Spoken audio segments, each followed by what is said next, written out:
It's all about humanity. About humanity.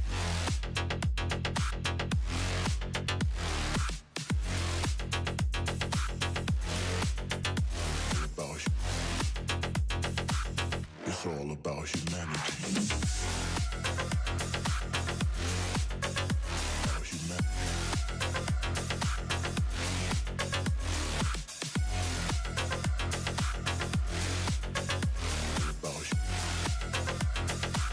It's all about humanity.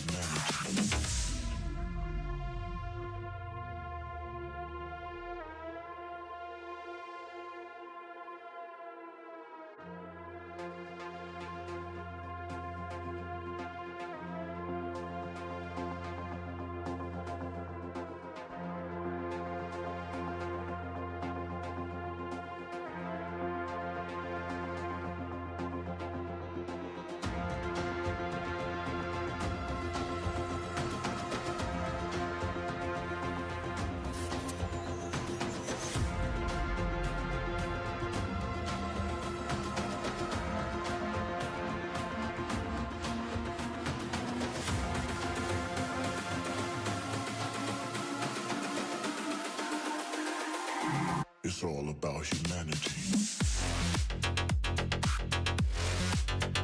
About humanity.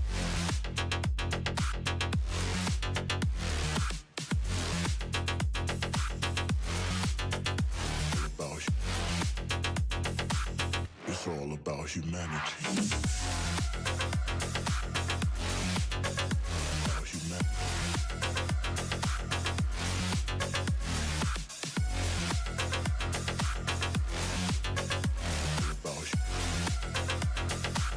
It's all about humanity.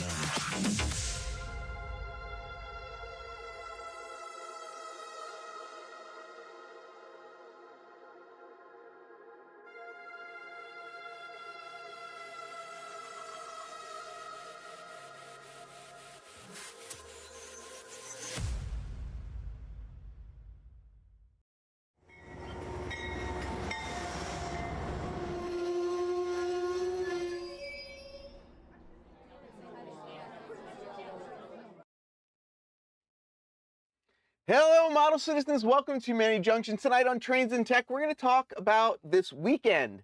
Coming up is Island Ops 2025, and the Riverside Transfer, which is my layout, is going to be making its first appearance at Island Ops.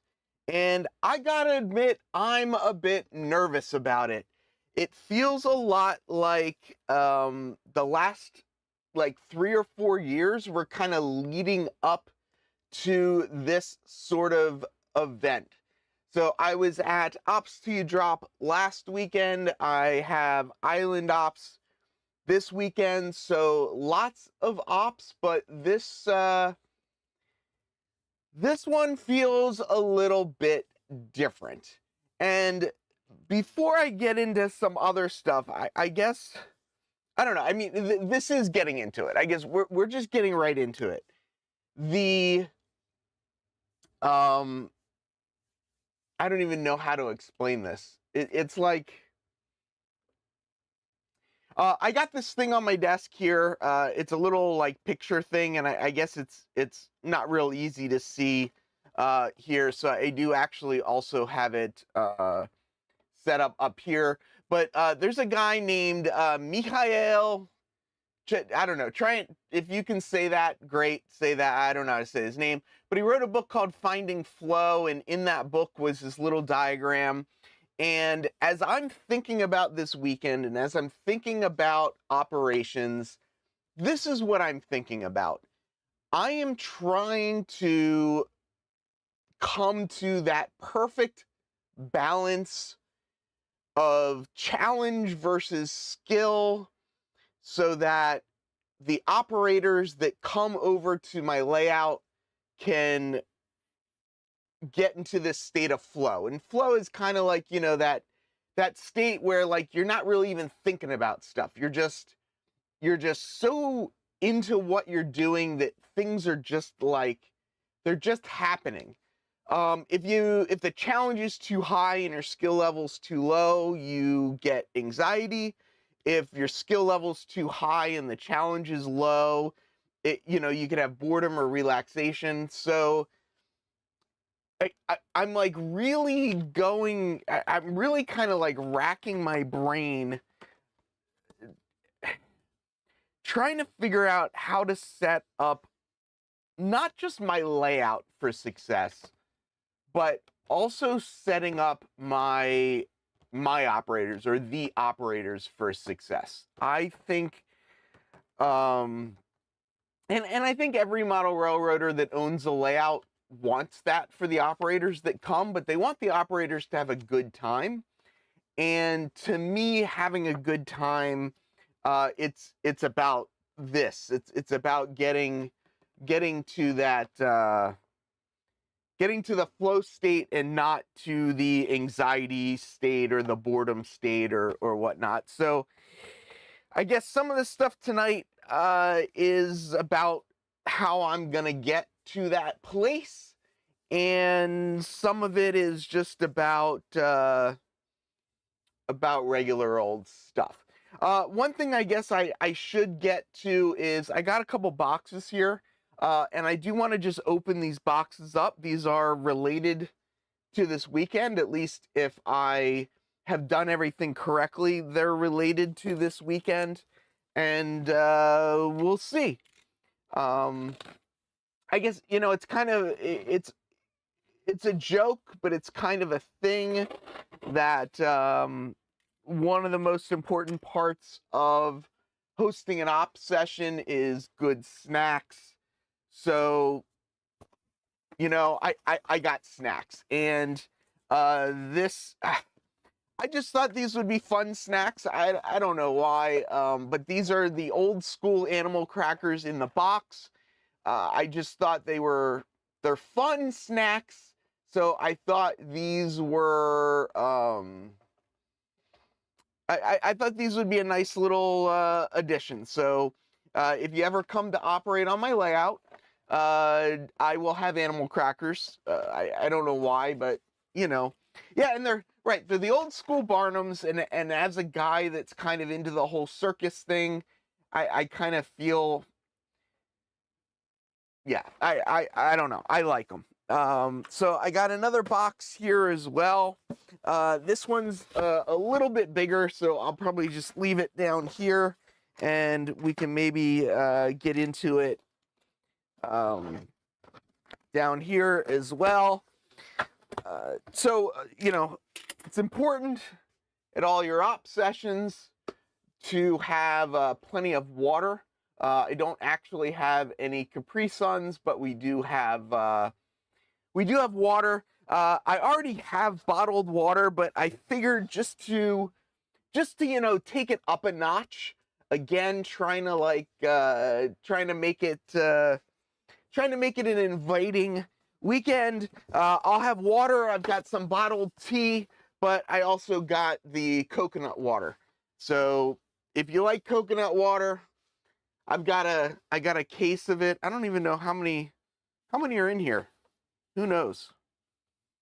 They're the smaller. Oh, there's 12 of them. So there's 12 bottles of coconut water. There's also iced tea. There's also just regular water. A little bit of everything. And I don't want to just have animal crackers because not everybody likes animal crackers. I do also have some granola bars that I've had for a little while. I buy I think they're Kind bars. I bought like kind of a mix of different like granola bar snacks that I think work out pretty well. And I guess it makes sense. I probably should have some milk. I can't do dairy though, so I guess the idea of having milk just doesn't quite fit. But I do have, in addition to the animal crackers, we do also have Nutter Butters. I don't know why, but I love peanut butter cookies, and there's 8 cookies per pack. And there are how many packs in here? I don't know how many packs. King size. I don't know. Oh, 10. So there's 10 packs of cookies. So we got Nutter Butters, we got animal cookies, we've got granola bars, we got water, we got tea. So hopefully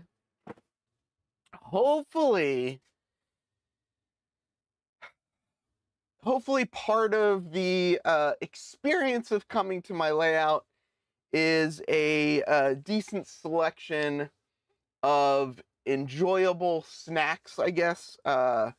Hopefully they're enjoyable. Hopefully they fit. The hard thing with snacks is you don't necessarily want, like, you know, cheesy Doritos where people are gonna eat the Doritos and get cheesy stuff on their fingers and then go touch all of your rolling stock. So you got to kind of plan things out a little bit and make sure that the food makes sense. Cameron's kind of nailed it as well. No matter what you're gonna have, some, you know, snacks will be wrong. The good thing about operations is I find that as critical as people are, they're not as critical as people on YouTube. And so I figure if I can deal with people like Cameron in the chat, the operators that come over and operate on the layout, you know, probably aren't going to be quite as critical of things, I guess you can say. Yeah, so no glazed donuts, no cheese puffs, none of that sort of thing. I'm wondering what's going on tonight. This was a little surprising to me. It's usually, anyway, whatever. I'm guessing something's happening tonight. One last thing in this box, and I don't know if anybody's noticed it, but it's been going on in the background for a little while now, and it's continuing to happen. But you'll see the background is now kind of this like reddish color.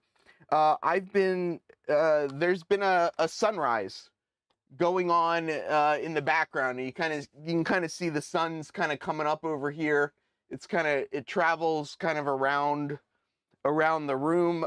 Just posted a video of it today. It's about 3 minutes and 15 seconds of a sunset and then a sunrise, and it's just a little something to create a sense of time changing. Because I you know, when you're in a room for 3.5 hours without any lights, without any sunlight, without being able to see the outside world, I think you can lose track of the sense of time changing, and so I've got the time changing. I am not using JMRI at this moment for this lighting effect. This lighting effect will eventually be controlled with JMRI. I didn't want to put, so JMRI runs the layout. It controls the turnouts and various different aspects of the layout. So I didn't want to add this to JMRI right before Island Ops, but I did want to get it going. So I've got an Elgato Stream Deck. That's what I run this stream off of. That's what, you know, changes the various camera feeds and stuff like that. So what I've done is I've got the effect running on the Stream Deck, so that's controlling the effect. But it will eventually move over to JMRI. It will eventually be a part of, theoretically, a whole timed sequence where when nighttime comes, we'll have, you know, lights turn on in buildings and various things like that.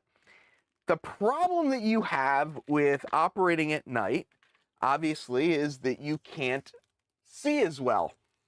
So when when we're in that sort of night mode, it does get a little dark in here. You can still see the train cars pretty well because all the lighting is really focused down on the layout. So you can see here it's like more daylight, but over here it's still, the sun's still coming up, so it'll kind of move around. But when it is dark out, I thought, we'd probably need a little bit of supplemental lighting. So I bought a bunch of these little tiny LED lights, and I don't know if they work. We're gonna find out. Yeah, I guess they work pretty well. So what I figured is we'll just give these little lights to the operators, and they can, use these lights to either, read the car cards, or if they need to use them for, seeing some numbers on the cars or something like that. Each one will have one, and they're like so cheap. I kind of figure too, like these can just, people can take them if they want to take them. I don't really care, but that actually worked better than I thought it would. It's a nice little slide switch. So yeah, I've got that. And I do, as Dave is pointing out, I do also have these light picks. So the reason I got these, in addition to the light picks, so I've got the light picks, right? And they've got, light. But the reason I got these is just because of the size difference, right? So the light pick is, I can't even get it in the screen. The light pick is big and long, and this is just a little tiny thing. So if you prefer just a regular, uncoupling tool, you can kind of add this to your, you can add just this little flashlight to your collection, and it's kind of a smaller little package. I was thinking as well, like I do also have these little flashlights as well. These are much brighter, but I don't know. Yeah, I mean, these are available. People can use these. People can use those flashlights. I wanted to have a couple of options so that whoever was operating could kind of choose what they wanted. I'm thinking that nighttime is probably only going to be like 10 minutes or so-ish, maybe, and I'm going to trigger it probably about an hour and a half, an hour, 45 minutes into the session. So there'll be, let's say, an hour and a half of people to learn the railroad. There'll be about a 15-minute transition to night. There'll be about a 10-minute period of night, and then there'll be a 15-minute transition back to day. So yeah, the light obscure is nice for uncoupling. I'm probably the only one, but like, I don't necessarily need to see the coupler to uncouple. Like, I know from looking at the cars and where I'm like pointing to stuff on my desk. Like, I can tell by looking at these two cars where that coupler is in the center. So I don't necessarily need to see that coupler because I know where it is. And I don't know if that's just because I'm an N scaler and I've kind of gotten used to working in N scale and not being able to see anything or not, but yeah, but I have them if you want them. Again, going back to my my little chart thing here, I want to provide the best chance of getting to this flow state, and I figured to do that having options would be the best way to do it. And yeah, I do, I guess I do kind of use the force a little bit with that. I don't know if you guys can see it, but I do have this big box back here, and this is something that I recently purchased, and I don't know how or if this is even going to kind of work out as something for the op session. And yeah, I mean, if people are like really old or something and they come to the layout and they need to bring their Optivisor, of course they're more than welcome to bring their Optivisor. I'm just giving Don a hard time. That's all. Just to make it, you know. Anyway, I guess we should just open this, right? Now that I've made the comment about people being old, one of the things that I've found in past op sessions, and maybe it's just me, but even with the padding that I've got on this floor, and I do have like this gray like foam padding on the floor, even with that down there, I do kind of feel like after a long op session that it does kind of hurt my feet after a little while. I do have or I did just get this is a this is one of those like anti-fatigue mats, so you can see it's a different color.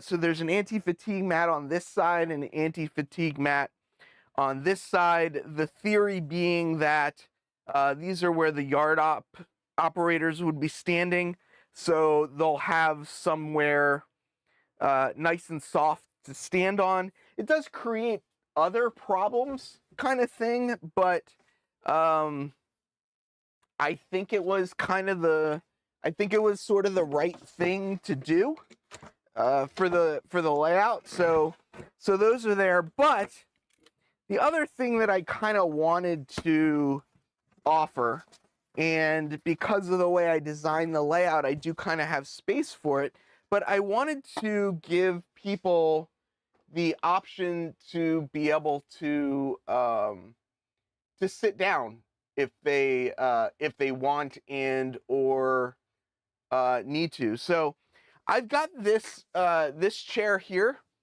but the problem with this chair is it's very low. It's really low, and you're, you know, I mean, I guess you're looking right at the layout, so I guess it's kind of okay, but I think it's too low. And the chair height is only 24 inches, and they made a version of this chair that's 29 inches high, but unfortunately they don't make them anymore. But I was looking for an option that was 29 inches high. So I'm going to open this box in a second, and hopefully what is in this box is going to be a good solution.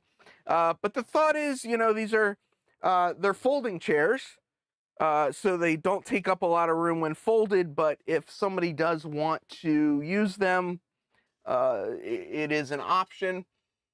Interesting that you asked this, Donna. I'm curious. I'm curious why you asked that question, but the answer is yes. I am having a lot of issues with static. For a while, I had a humidifier in here, which would work, but then things kind of felt like wet-ish.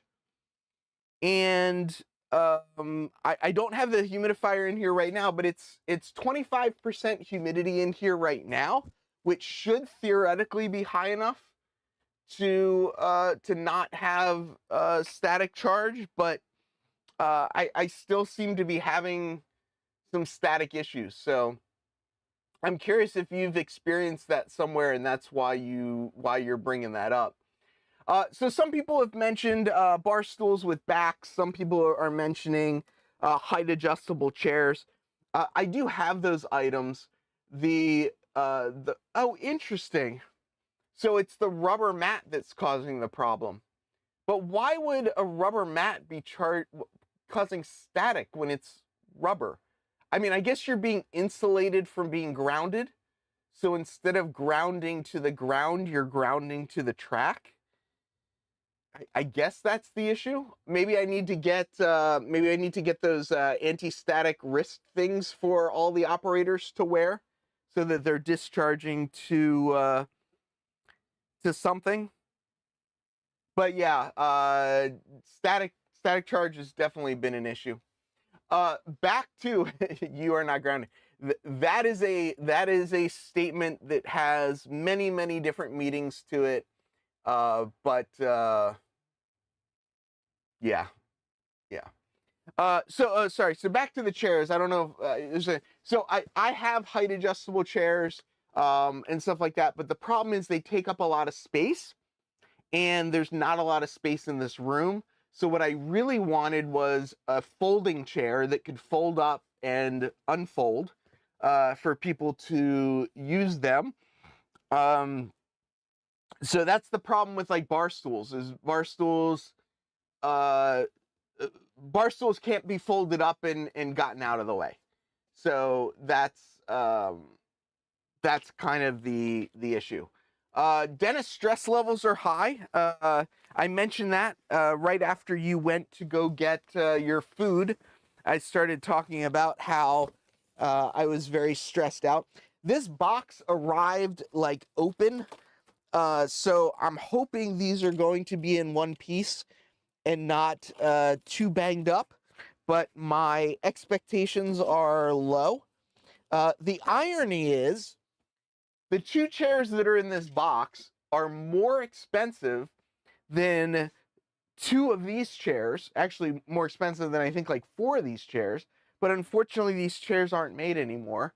And as Andy Estep pointed out earlier, I do know somebody that's got the right height of those chairs, and I've tried to steal them from that person multiple times, but unfortunately that hasn't worked out yet, so that's why I got these chairs. So hopefully this will work. Again, the thought being that I want to make it comfortable for operators. The way, what am I trying to say? The way the layout works, there is kind of a lot of moving around the layout, but there might be times where you just want to sit down for 5 minutes or something like that. So I'm kind of thinking putting these in the center of the room will give a place to sit, and let's kind of see. I guess one nice thing is, and I thought I was going to have to assemble them, but it looks like they come completely assembled. So that is definitely a nice advantage over these cheaper ones. And of course, they've got this cheap foam in here, and now I am getting foam all over the room. So now I got something else to clean up, and I'm trying to get this box out of the way, but I don't even have enough room to change my mind. Okay, so this is the seat height of this guy. Let me do something real quick. That should enable us to see a little bit better. So here's the seat height of this guy. And this guy does fold up too, right? Like so. You can kind of see, I guess, this guy doesn't fold up quite as flat, I guess. So that's one nice thing about this guy, is it does fold up a little flatter.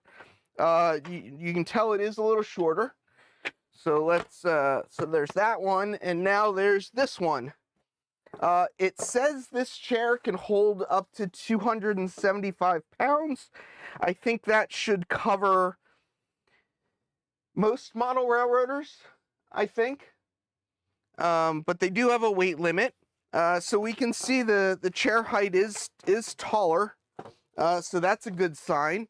So yeah, like if we move this over here, and now you're sitting, I think this is a much better height to operate the railroad.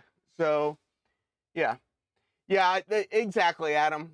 I I've got a little mute button on my little controller here, so I did do that. Mike says 275 is a little low. Yeah, I know. I I did say most. I do know there are some people out there that this this won't work for, but yeah, I think this is going to be a decent height, and they do, you know, they do fold up nice and small, and they will actually tuck in under this part of the layout if I want to leave them here in this room. So I think that's I think that ended up being a good purchase. So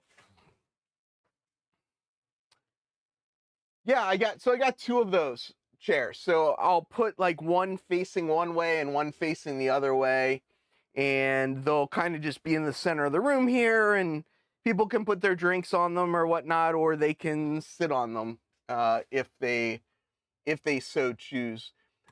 Cameron,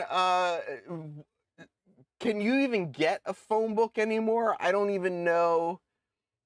I don't even know where you would get a phone book to make a booster seat out of it.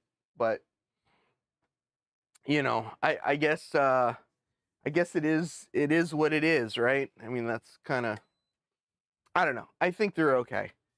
So paperwork. So I'm having a little bit of a paperwork issue. Let me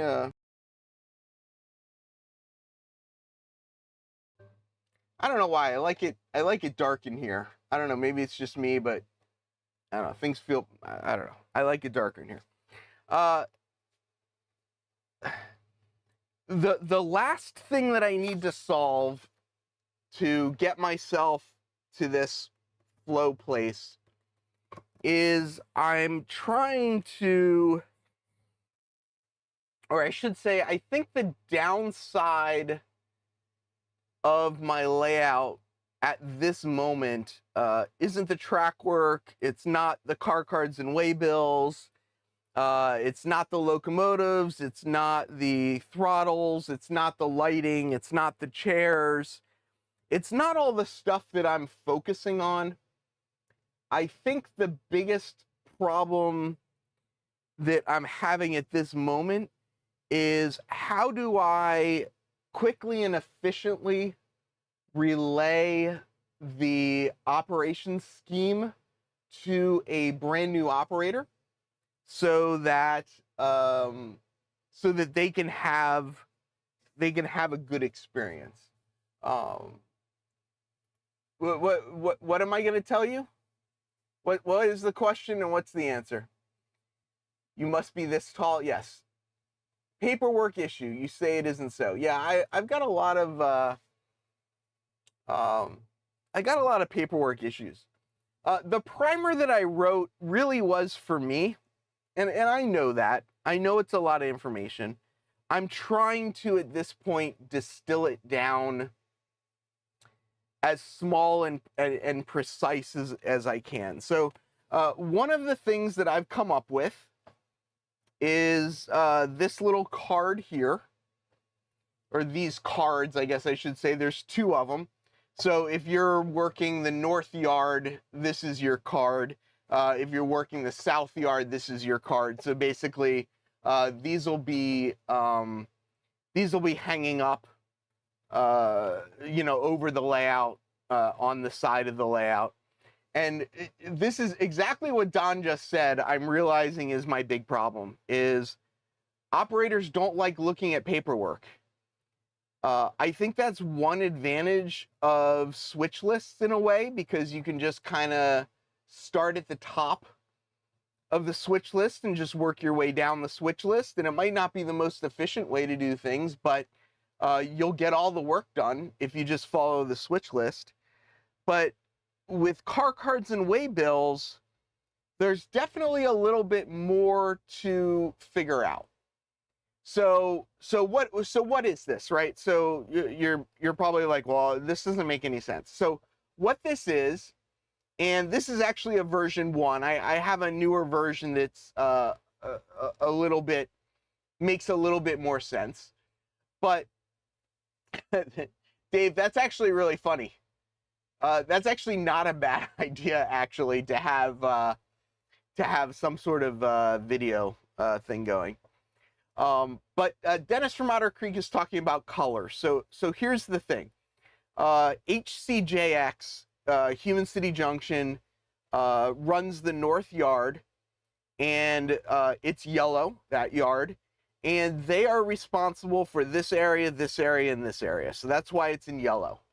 So if you're operating the layout and the VIA on the car card is yellow, it means it's run by this yard. So basically anything yellow, just send them there. The green is Riverside Transfer Short Line, and they run this area. So if it's yellow, it goes to this area. If it's green, it goes to this area. So here's the problem with switch lists is I don't think they'll work for this layout. I don't think there's any way to make up a switch. You'll see when you get here, Don. I'm going to be very, very curious for your thoughts on this layout. I don't think you are going to have any kind of issue. I don't think you're going to have any issue with the layout.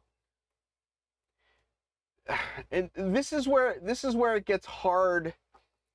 This is where it gets hard to explain things, is that I can hand you a set of car cards and waybills, and you know what to do with them because you understand car cards and waybills. So I don't really need to explain anything to you because you know how to operate a layout using car cards and waybills. So you will just pick up a car card and waybill, look at it, and you'll know what to do with it. The problem becomes if you're not as experienced with car cards and waybills, how do I essentially teach you how to read and understand the car cards and waybills as well as learning the layout? So I think, so essentially what I think I've been able to do is boil it down to 2 pieces of paperwork. I think one piece of paperwork is this, and this basically shows you if, if you're the north guy, then you work all of this. If you're the south guy, you work all of this. If you are the south guy and you get something for this, you send it over there. So I think this is like level 1, right? So level 1 is cars need to go either to this location or that location. That's step 1.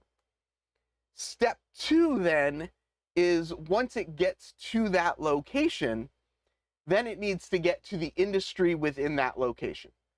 So that is then this piece of paperwork essentially. And this really isn't one piece of paperwork. This is kind of, this is more the overall map, right? So what you'll actually end up with is you'll get to an area and you'll just see this one map, right? And that's it. So first step is just get the car to one area or the other. And then step 2 is getting it to the industry. And you'll just look at the car card and the colors will line up and the numbers will line up and you'll just take the car to that industry. And yeah, I know. I get it, Don. And that's what, I mean, it's a catch-22 because I love the car movement on my layout.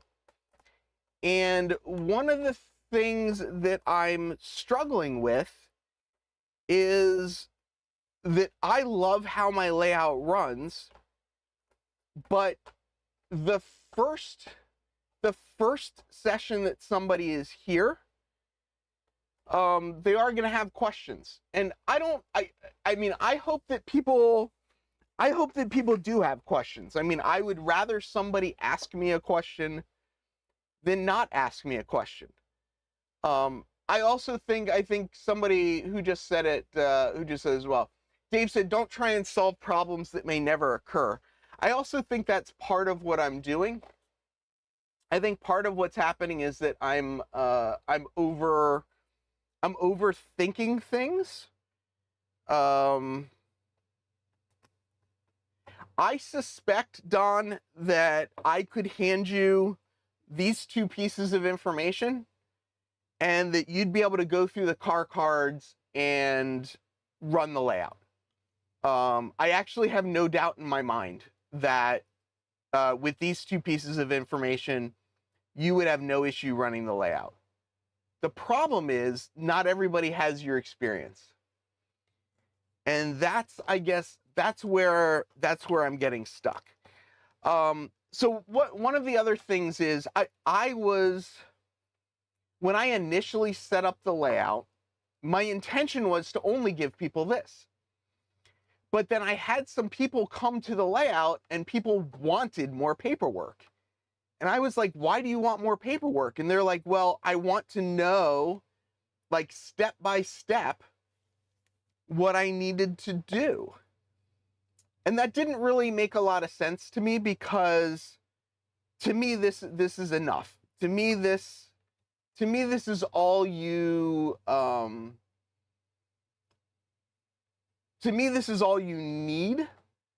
But some people want, and I unfortunately don't have the list right now, but some people wanted a whole list, like a train list, and an order in which to do things. Let me open it up. I'll open it up so you can see it. I think this might be it. Yeah, train, here we go. So initially, I didn't provide this. And I thought that was the right thing to do. I thought that this was too confusing. I didn't think this was needed. I thought this was too much information. But people wanted this list. And so I created it. And I think this is too complicated. I think this makes it overly complicated. What I find on the layout is that I explain the first three trains. So basically these first three trains, right? So this is the three different jobs, the engineer and the 2 yard guys. I explain these three, and then they don't look at anything else. Because once you understand how things move, then you don't need the rest of this. The rest of this just becomes nothing. That said, the only other very experienced operator, for lack of better terms, used this and went through this list. They'd finish one item and they'd just move on to the next. And they actually had a very, very, I don't know, it just seemed like they got it, right? It was like, okay, just this train, move empty cars to blah, blah, blah. And they just did that. And then they went on to the next thing, build train of this, and they did that. And then they did this one, build train of this, and they did that. So I don't know. I don't know where, I like just enough information to understand the basics. Yeah, I agree. So what I'm trying to come up with this time, this is where I think I am going. I think. Where I think I am going is I'm going to have a train list that's going to look something like this, and each operator will have their own train list. So Don, you handed me one piece of paper, but then there were also locations on the there are locations around the layout, right? So like these, this isn't something you're handed. This is something that's just posted on the layout, right? So like if you're like, just as an example, if you're in Selkirk, right, you're in the circle that's solid, and you have a car that goes to 72nd Street. This is on the fascia, and you know, okay, 72nd Street is that way, so you know, just send the car that way. Whereas, like, if you're in Riverside Yard, like this one here, on the fascia, you can just look at it and say, okay, you know, Croton on Hudson's that way, and 72nd Street's that way. So this is hanging on the fascia. This doesn't actually get handed to anybody. So what I'm thinking of handing, well, and I guess this is this kind of a problem with, I think what I'm discovering is this is a problem with car cards and waybills, right? Like, to me, the car card just makes sense. And that's, I guess, where I'm struggling with, right? So if I hand you this car card, right, what I see on this car card is that this car needs to go to Manhattanville, and there's the zone track spot information. So it goes to track 71502, and it goes via HCJX. So if I get this card, I'm going to put it on a, you know, it's going to go to Croton Harmon, and then it's going to go to the malt house. Like, I don't think I need to tell anybody any more information than that. Take this car card and get it to Manhattanville. And like another card, right? Like if you're at an industry and I pull this card out of the industry, I go, okay, oh, this is an empty card. It goes through the yard and it goes to Selkirk. So I don't know that I need to tell anybody anything more than this. But people are asking me for more information. Like, somebody gets this card and they say, what do I do with this? And I say, well, send it to the yard, and the yard is going to send it to Selkirk. Like, no, like, there's not a, you know, here, like, what if I get this card? It's like, what do I do with this card? Well, it's a hold. Don't do anything with it. Just leave it there. Just ignore it. So I don't think I need any of this. I don't know that I need any of this, but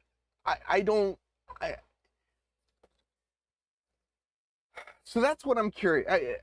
I don't know the answer. And that's where, like you say, right. And that's where that's what I'm struggling with, is I feel like all of the information that's needed is on the car card, but if you're not an experienced operator, I don't know, like, I don't know. I guess this is what I'm hoping when you come over here, you'll see, right? So, like, okay, here's a good example. So here's two cars, right? So you're in the yard, and you come up with these two cards. Waybills. You know, this one needs to go to the powerhouse, you know, this one needs to go to Riverside. And they go via these two yards, right? So this one is worked out of this yard, and this one's worked out of this yard. So if you're in the Riverside yard and you get this one, you send it to that yard. If you're in this yard and you get this one, you send it to the other yard. So I don't know. I guess I'm overthinking it because when I just gave people the stack of car cards, they didn't know what to do. So here's what I'm thinking of doing it. Yeah, and this, Chris, so this is where I'm stuck, right? Is everybody is different. And sometimes I know the level of operators that are coming to my layout, and sometimes I don't. So I'm trying to account for all different levels, and I'm getting stuck with that, right? Like, I want I want Don Iris to be able to come to my layout, and I want him to achieve flow based on the information provided. And I want somebody that's brand new to operations to be able to come to my layout and not, not be just filled with complete anxiety because it's just too difficult. So here's where I think the middle ground is. And I'm going to blame Thomas Splitrock for this a little bit. It's not really his fault, but I'm going to blame him for a little bit. But I think this is the solution. So what I think the solution is I'm going to make up this piece of paper. You can use this piece of paper, or you could not use this piece of paper. It's up to you. You do not need to read this piece of paper, but if you want to be, I know, and that's my other thing, right? I know that's the other problem. Yeah, Paul and I know this, right? I know that new operators are going to have anxiety anyway, and I guess that's what I'm trying to mitigate that. I'm trying to, I don't know. Okay, but let me explain this, right? So, and the formatting's kind of screwed up. The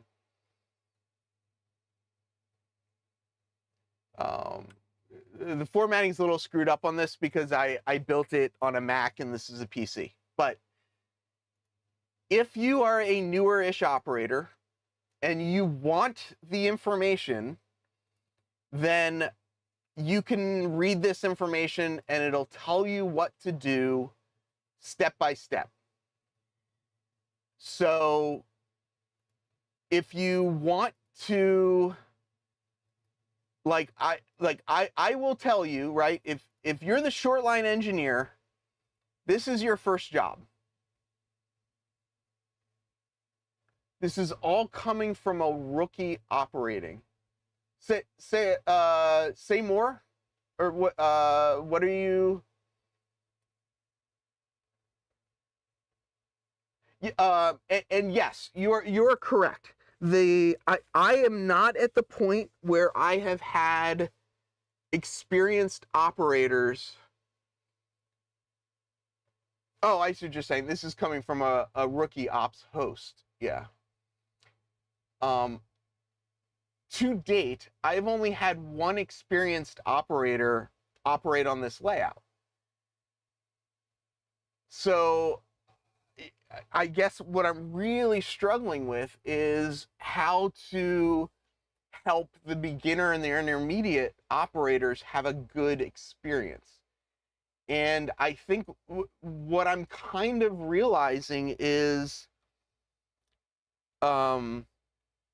I like the complexity of my layout, but I feel like my layout is very complicated for a new operator.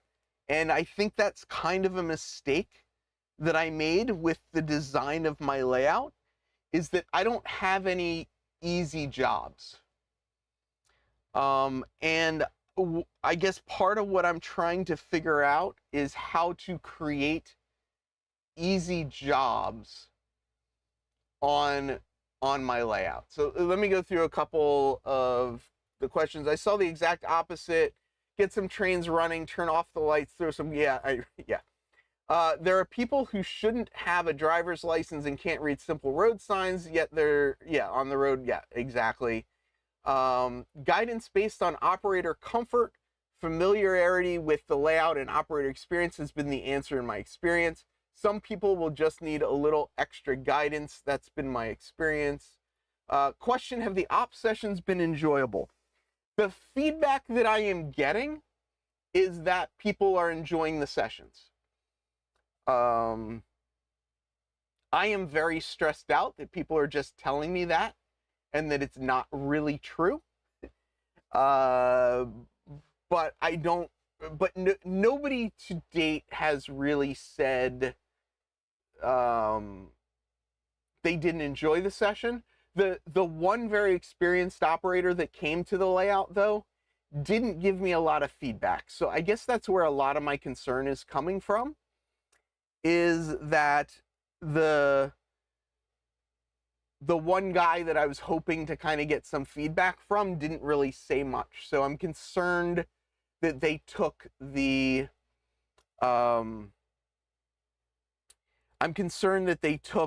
constructive criticism belief a little too far and didn't give me kind of some honest feedback.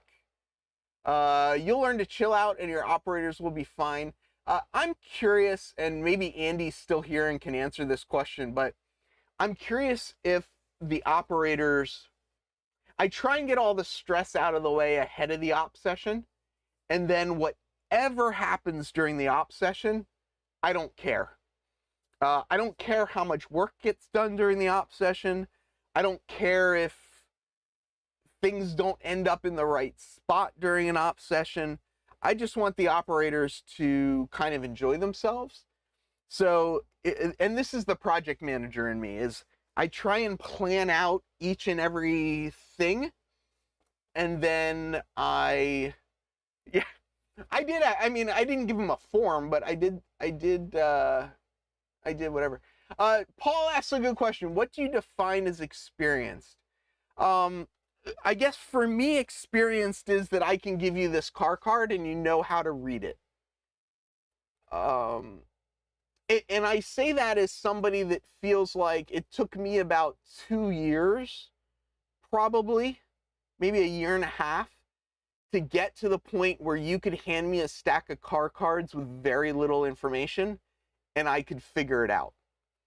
And I think that's what I mean by experience, is that you can take this car card, right? And you'll have this map and you can go, I can give you, let's make this a little wider. I can give you this information, and this car card says you go to Manhattanville, right? And you can look at this and go, oh, there's Manhattanville, and you'll send that car to Manhattanville. Like, that's, to me, I guess that's what experienced is that you'll understand that that concept without a little things.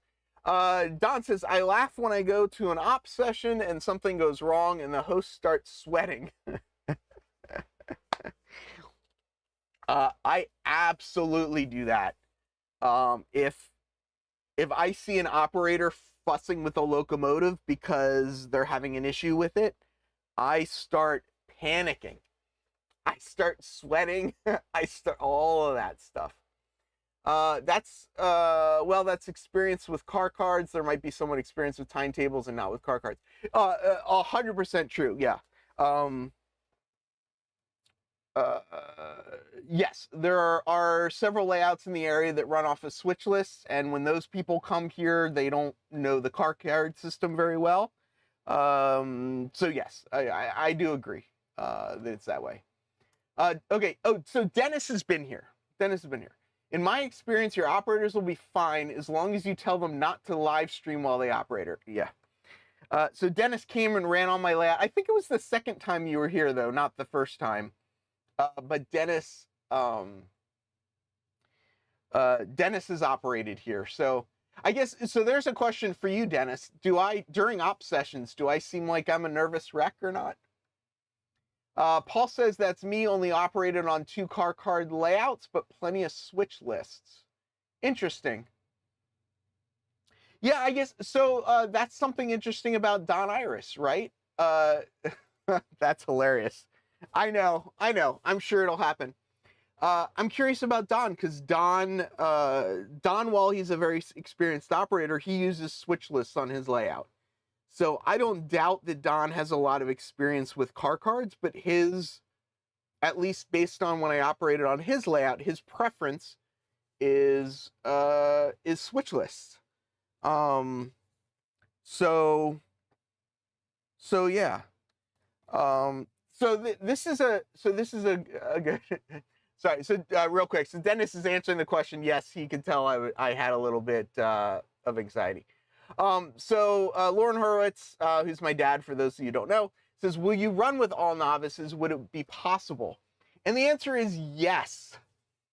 The very, very first op session that I ran on this layout after changing from switchless to car cards were all beginner operators. And I realized that was a big mistake. I did have what I think was a successful op session where I had one beginner and one what I'm going to call an intermediate operator, for lack of better terms. Andy, I hope you agree. If not, whatever. But I had one beginner and one intermediate, and I paired them up so they ran together. And I thought that was successful. The problem with my space is it's such a small space. In general, I don't have the opportunity to pair people up. You don't hover over people and make them feel self-conscious. I try very hard not to, but this is a very, very small room. So everybody's kind of there. Mike aptly points out that I am nervous. I am very, very nervous about island ops. I know it's not like a make and break moment for my layout, but I'm nervous. Don has agreed to come to my layout, which at this point he is probably thinking that was a huge mistake. I will probably just need to leave the room and just let them go. I think that they will. I think the people that are coming when Don is going to be here will not need my help, and it will probably be better if I just leave. So I might just do that. And Don, I apologize now if you're regretting agreeing to come over, but I do hope and think that you'll have a good time, I hope. Don't worry about it, though. Even when things didn't go to plan when I was there, you're able to help us figure things out. Yeah, I mean, you're welcome to come. Like, so here's the thing. If I know that you're coming, I'll just have somebody, I'll just have somebody experienced run with you. And that's the easy way to do it. Yes, that is true. My island op session is at 8:30 in the morning, though, so I don't know. Dennis says, at the end of the day, things went well for the most part, and the couple things we didn't get at first, you coach us through, and things were all good. Joey says, I'll get another chance to visit the Riverside Transfer soon, so I'll have to take notes on Heath's vitals while there. Yeah, exactly. Do you have a chat session after operators? I do. I lightly ask operators how they thought things went after the session.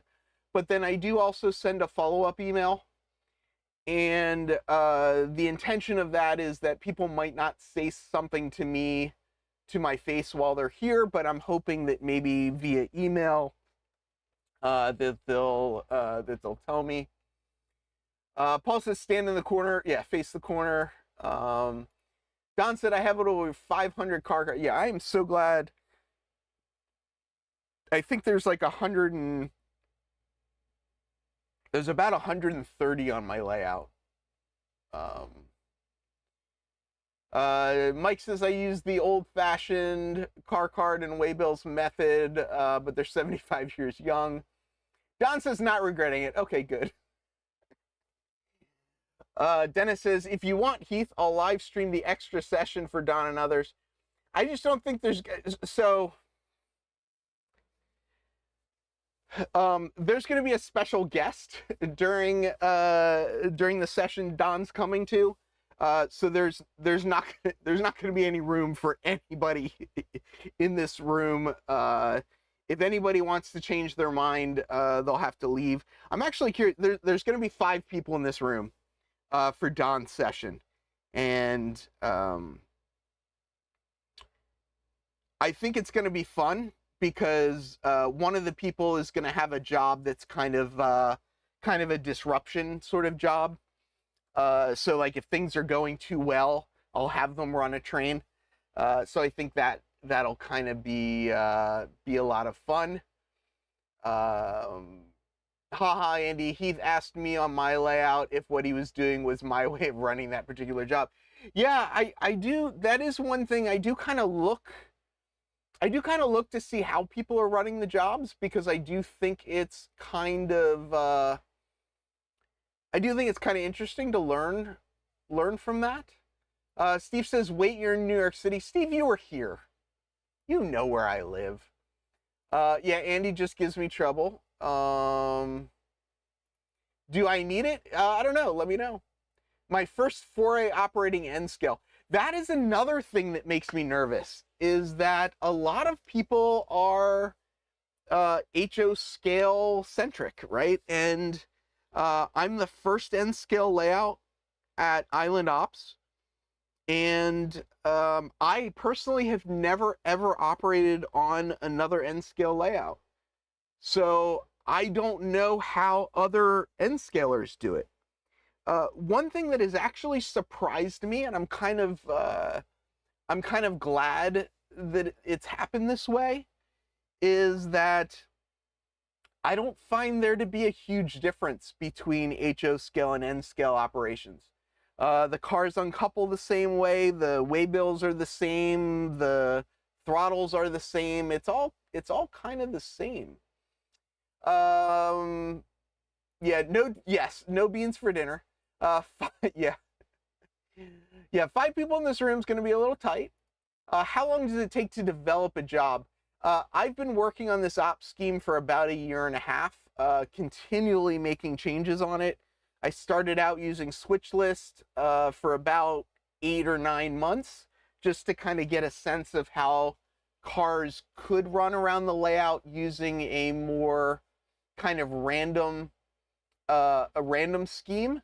I then went to car cards, where things are a little bit, or a lot more refined, and I'm up to my 6th version of waybills.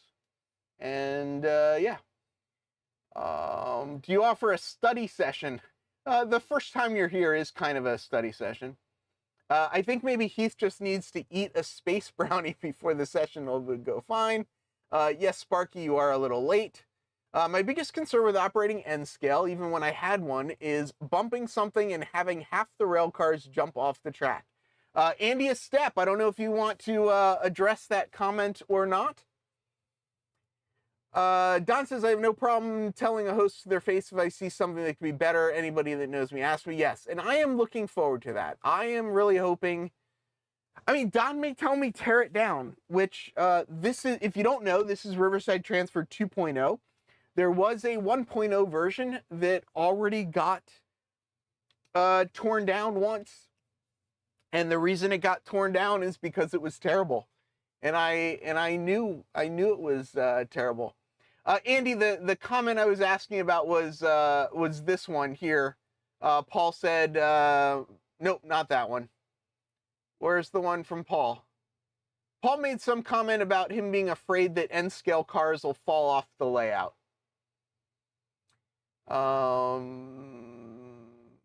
Do you have the engineer and conductor pair up to learn their layout? Bob, I do. If I know a complete beginner is coming, I will alter the session a little bit so that that can happen. 5 months after Don's session is going to be 3.0. Yeah. Yeah, Don will be looking for a Helix. It is 11 feet high, so yeah. Joey made that comment. Oh, sorry, Joey. So Andy, the comment that we were looking for you to answer was Joey's comment, and what Joey said was, my biggest concern with operating N-scale, even when I had one, is bumping something and having half the rail cars jump off the track. So Andy, I was asking you for your thoughts on that. So if you, So it's a joke. I give Andy a hard time. Andy's been here a couple of times. I have one area on my layout over here that is going to be an elevated section. It's eventually going to have some scenery around it to make it more bridges and stuff, but right now it's kind of just a little narrow section. And one of the first operating sessions here, there was a little accident. The locomotive, a bunch of cars fell on the ground. The locomotive exploded into multiple parts, and you know, and it was fine. You know, I literally just put the locomotive together and put it back on the layout, and kept running the session with the same exact locomotive. I also had there's a bookshelf over the layout. This bookshelf right here, and I was actually introducing people to the layout, and the books on this side of the bookshelf fell off the bookshelf and landed on the layout and landed right on FW Web, and the cars that were on FW Web just exploded, and wheels went in one direction and trucks went in the other direction and shells went in one direction and stuff like that. So yeah, I mean, like, stuff like that has happened during op sessions. I think I handled it pretty well. I'm gonna take a note though. I want to clean up the bookshelf because it's a little bit of a mess. Clean up bookshelf. I do have a list of things that I want to do before Island Ops. Clean the track, clean the locomotive wheels, double check, test all the locos. Solution: replace those books with rail car boxes. They don't fall over. That's true. Andy says they called the worst accident they have ever seen, and they call the curve the Andy curve. Some of you might still hear him call out no. Yeah, so it is true. So Andy was here when the locomotive fell off and exploded, and Andy was here when the books fell off the bookshelf and landed on the layout. So yeah, I think as long as Andy's not here, I think we should be okay. Don, I appreciate you saying that you're looking forward to it. I know a lot of it is just me. I got into this hobby over the Showstopper, and I grew up with this hobby, and it was a big part of my childhood. And getting back into it, over the Showstopper, one of the things that was very important to me was, sharing this hobby with others. So I definitely am putting a lot of pressure on myself that the people that come over to my layout really have a good experience, not just with my layout, but with model railroading. At this point, I'm definitely, focused on people that are already model railroaders, of course. But, the reason I do these live streams, the reason I've got, cameras set up all over this layout is that, I really want to share this hobby, make it something enjoyable for everyone. And people that do take the time to come to visit my layout, which I know is not the easiest thing. I live in New York City. A lot of people don't like coming to New York City. A lot of people don't like driving to New York City. A lot of people are concerned about parking in New York City, blah, blah, blah, blah, blah. I don't want people to be frustrated driving here and then have a bad experience. I guess that. So I know I'm putting a lot of pressure on myself. I'm also just kind of hoping that if, I don't know, if I put the pressure on myself now, that you know, it'll create something that'll, you know, live on its own, and I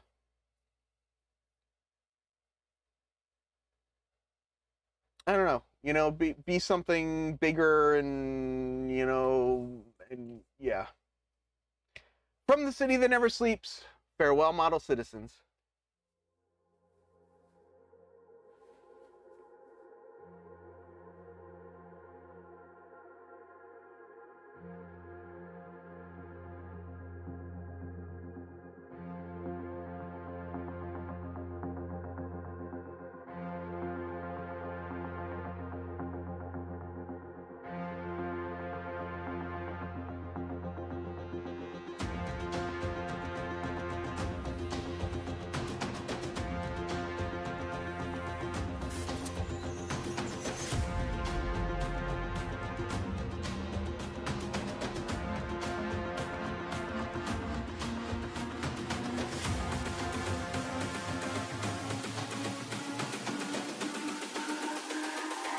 It's all about humanity. About humanity.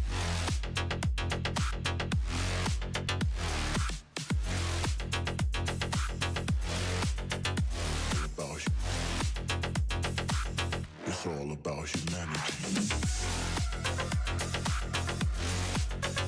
About humanity.